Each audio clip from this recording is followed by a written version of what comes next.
Israel के लगातार हमले से ईरान में खलबली तो निश्चित तौर पर मची है, लेकिन यह भी याद रखना चाहिए कि ईरान भी कोई फलस्तीन या गाजा पट्टी नहीं है, या फिर लेबनान कह लीजिए।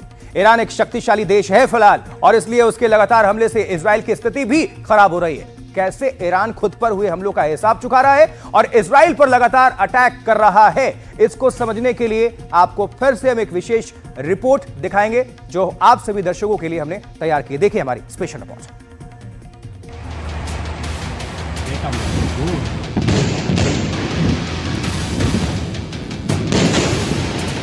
कहीं आशियाना, कहीं सैनिक ठिकाना। इजराइल पर ईरानी हमले लगातार जारी हैं।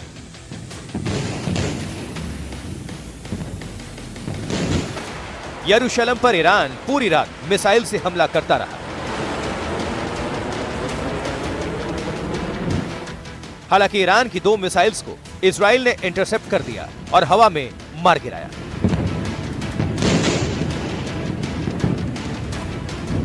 फिर भी रिहायशी इलाकों में घरों पर गिरी मिसाइलें इजराइल के भीषण नुकसान की गवाही दे रही हैं।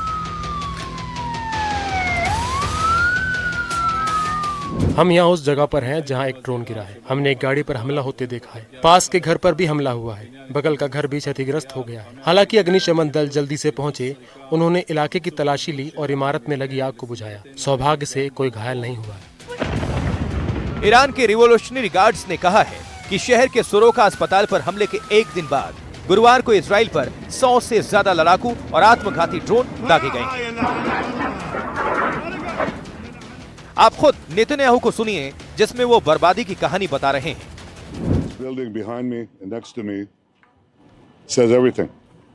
This is the world-renowned Weizmann Institute, where the most advanced cutting-edge research is done for human biology, medical research, genetic research, smashed by this rocket from this evil regime, by this missile, with a ton of payload to destroy human progress. That's what this regime is about. That's what the Iranian tyrants are about. Israeli सेना का अनुमान है कि Iran ने अब तक Israel पर करीब 500 मिसाइल हमले किए हैं, जबकि 1000 से ज्यादा ड्रोन हमले भी किए गए हैं। इजरायली हमले के जवाब में ईरानी हमले के कारण इजराइल के लोग भी मारे गए हैं, बल्कि तमाम लोग इजराइल के शहरों से निकलकर साइप्रस और दूसरी जगहों पर जा रहे हैं। सब कुछ बहुत अप्रत्याशित था। जब हम इजराइल आए तो हमें पता था कि वहाँ एक और संघर्ष चल रहा है, लेकिन हमें कभी नहीं पता था कि ऐसा होने वाला है। इसलिए ये वास्तव में अप्रत्याशित था। इसलिए जब हम बम से बचने वाले ठिकानों पे गए तो पहले तो मैं थोड़ा डरा हुआ था।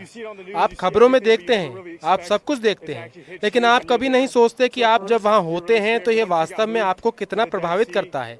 इसलिए पहले हम वास्तव में डरे हुए थे, लेकिन एक बार जब हम मृत सागर में चले गए तो कोई समस्या नहीं थी। हम सभी सुरक्षित महसूस करने लगे। जब सब कुछ मुश्किल हो रहा हो तो अपना घर छोड़कर जाने पर अपराध बोध होता है। ऐसा लगता है कि आप अपने लोगों को छोड़ रहे हैं। मुझे लगता है कि यह शायद सबसे मुश्किल काम है। मैं कहूँगी कि यह वास्तव में डरावना भी है, क्योंकि आप जानते हैं ये हमारा घर है और हम दूसरे ठिकानों की ओर भाग रहे हैं। आप जानते हैं सायरन के कारण नींद नहीं आ रही है और ये मन की एक निराशाजनक स्थिति है। मैं इंटर्नशिप के लिए इजराइल आई थी, लेकिन मैंने जो अनुभव किया वह हमारी उम्मीद से कहीं ज्यादा था। लेकिन ये एक अविश्वसनीय रूप से मूल्यवान और प्रभावशाली अनुभव था। मैंने वास्तव में देखा कि इजरायली होने का क्या मतलब है। हर कुछ घंटों में शेल्टर में भागना, रात को लगातार सो ना पाना और शेल्टर में अपने पड़ोसियों से मिलना और उनसे जुड़ना। आप जानते हैं साझा अनुभव भयानक है, लेकिन साथ ही आप जानते हैं ये देखना दिल को छू लेने वाला था कैसे लोगों ने उन कठिन समय में एक दूसरे का साथ दिया। और मैं वास्तव में आभारी हूँ कि मैंने अनुभव किया कि वहाँ वास्तविक जीवन कैसा लगता है। इजराइल ने पिछले 1.5 साल में गाजा को मटियामेट कर दिया है, लेकिन ईरान से जंग इजराइल के लिए भी भारी पड़ रही है। इसीलिए वो ईरान के सबसे बड़े नेता खामनेई की मौत की बातें कर रहा है और इस वक्त उसकी एक आंख ईरान पर टिकी है तो दूसरी आंख अमेरिका पर कि ट्रंप कब उसकी मदद के लिए आगे आते हैं। एनडीटीवी इंडिया की रिपोर्ट।